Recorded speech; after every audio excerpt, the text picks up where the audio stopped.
আপনাদের কাছে নিয়ে এসেছি একটা টাটকিনি মাছের রেসিপি। টাটকিনি মাছটিকে আমি ভেজে নিলাম। এর আগে আমি নুন হলুদ মেখে রেখেছিলাম 10 মিনিটের মতো। তারপরে আমি একটু তেলে ভেজে নিলাম মাছটাকে। আমি 3টে মাছই রান্না করছি। প্রথমে আমি দিয়ে দিলাম ফ্রাই প্যানে কালো জিরে,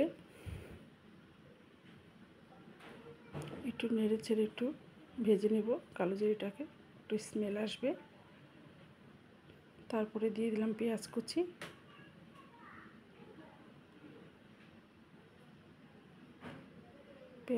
দেওয়ার পরে আমি এর মধ্যে দিয়ে দিলাম টমেটো। এটা আমি কতক্ষণ নেড়ে চেড়ে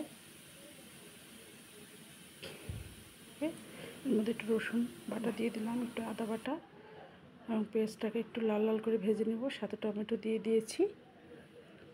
দেওয়ার পরে একটু হলুদ গুঁড়ো, একটু মরিচের গুঁড়ো, লাল মরিচের গুঁড়ো, একটু ধনিয়ার গুঁড়ো, একটু সামান্য পানি দিয়ে আমি মশলাটাকে কষিয়ে নিব। কষিয়ে নেওয়ার পর কষানো হয়ে গেলে এটার উপর একটু তেল চলে আসবে। সাথে আমি একটু দিয়ে দিলাম গরম জল দেওয়ার পরে আমি এটার মধ্যে একটু ফুটে আসলে ঝোলটা একটু ঢেকে দিয়েছি। ঝোলটা একটু ফুটে এসেছে। এর মধ্যে দিয়ে দিলাম আমি ভাজা মাছ 3টে। এই তো শর্টকাটে রান্না। এটা আমি একবেলার জন্য মাছটা রান্না করেছি। এই তো গ্রেভি হয়ে আসছে। এখন আমি মাছটাকে